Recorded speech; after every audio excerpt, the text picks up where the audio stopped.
Muchas gracias a todos los ponentes. Ahora vamos a pasar a preguntas y respuestas. Y si todo el mundo tiene ya su vídeo y su micrófono encendido, vamos a empezar con la pregunta al doctor Birchall. ¿Hay algún tipo de relación entre la apnea del sueño, los problemas de respiración, los músculos de la laringe?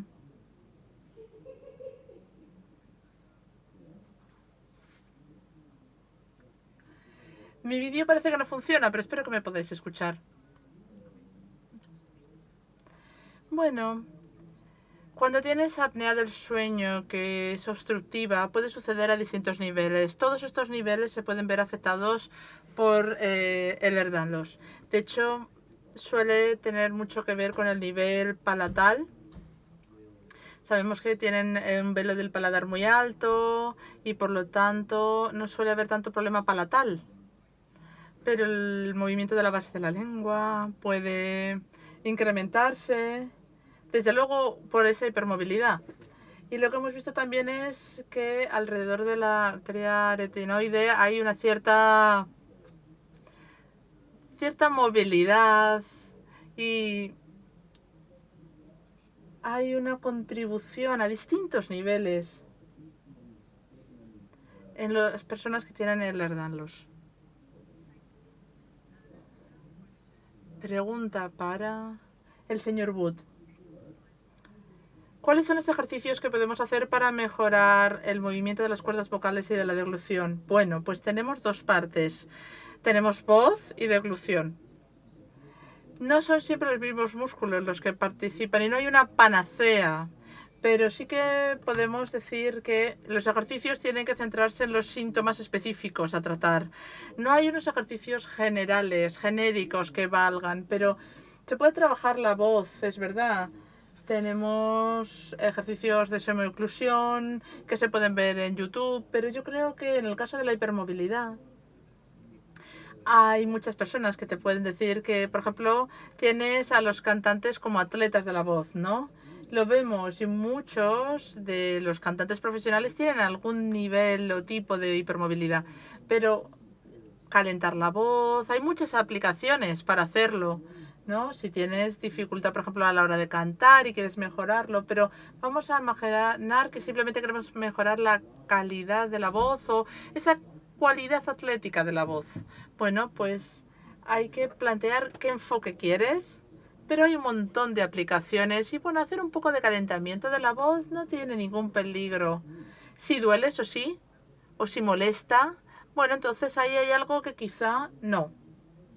Deja el ejercicio. Y cuando estás tragando, pues en la deglución es diferente. Tienes que plantearte cuáles son los problemas, cuáles son los hábitos que tienes. Por ejemplo, si tienes dificultades para tragar líquidos o sólidos, uno más que otro, si hay cosas que suben en vez de bajar, si tienes problemas con la fase oral preparatoria, pues quizá ahí el problema sea la masticación.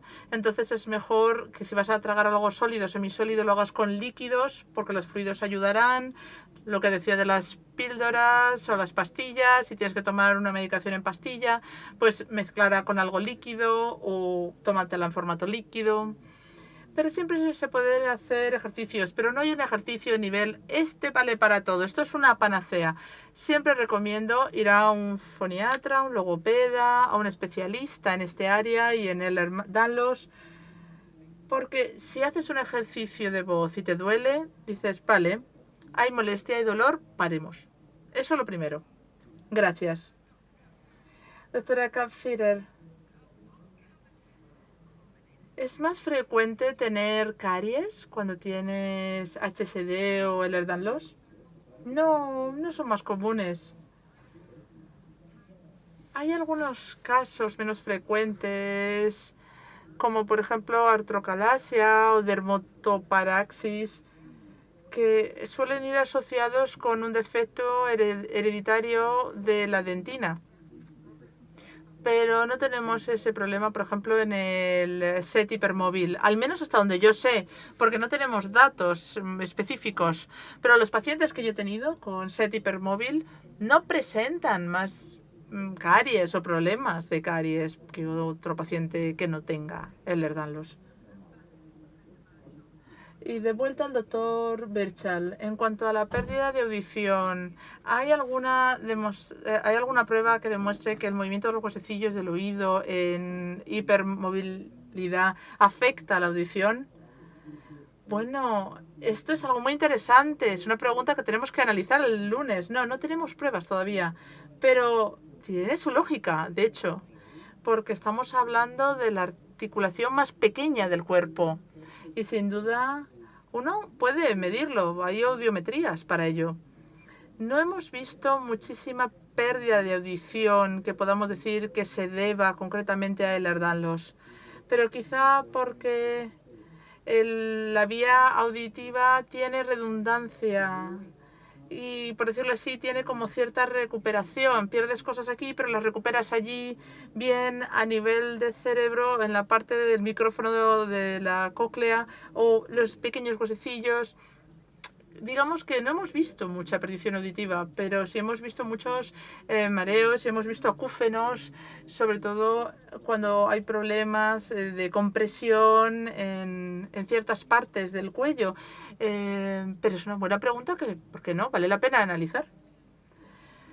Para el doctor Wood, pregunta, ¿es frecuente encontrar los problemas temporomandibulares de la articulación temporomandibular y cómo se puede gestionar el dolor?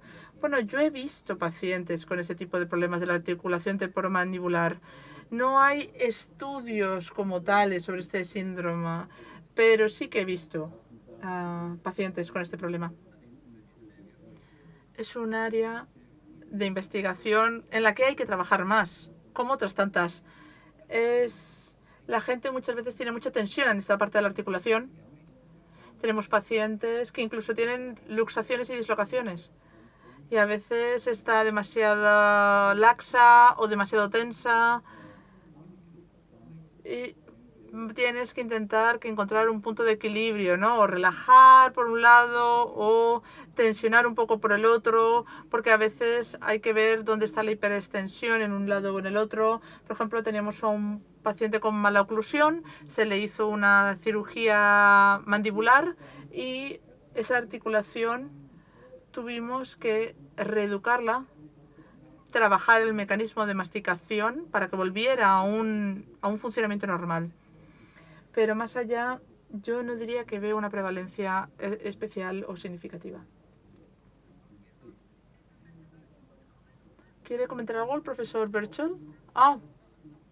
Sí, no, iba a decir que estoy de acuerdo con todo lo que ha dicho Cari, pero aunque quizá no haya una mayor prevalencia, sí que puede ser más problemático. Eso se puede decir. Como pasa con otros aspectos de Ehlers-Danlos, evitar la intervención quirúrgica es siempre una buena opción, porque la articulación temporomandibular, ese síndrome, es una combinación de distintos elementos que tiene que ver con la articulación, con los músculos, y hay que analizar todos los distintos problemas que están contribuyendo a esa sensación dolorosa y también a los problemas de movimiento en la zona, y eso puede incluir férulas en la zona, movimientos, ejercicios especiales, utilizar fármacos para relajar los músculos de la zona. También puede haber problemas psicológicos que están generando ese estrés ahí, todo tiene que ver. No sé si querías añadir algo, Inés.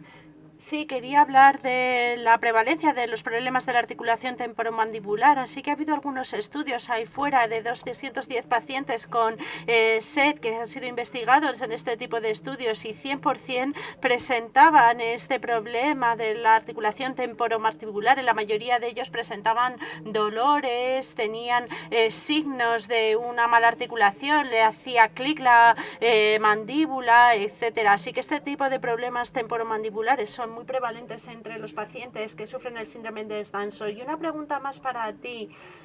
¿Son las encías que van hacia atrás, que se echan para atrás, comunes en los pacientes que tienen el síndrome Ehlers-Danlos?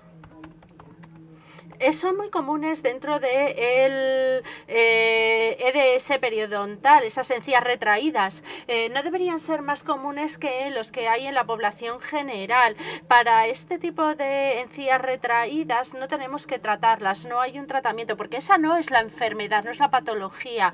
Pero desde el punto de vista estética, si quieres tratarlas o si tienes una hipersensibilidad de las raíces, entonces podrías decidir tratarlas, y en ese sentido hay que tratarlas con cirugía, una cirugía gingival.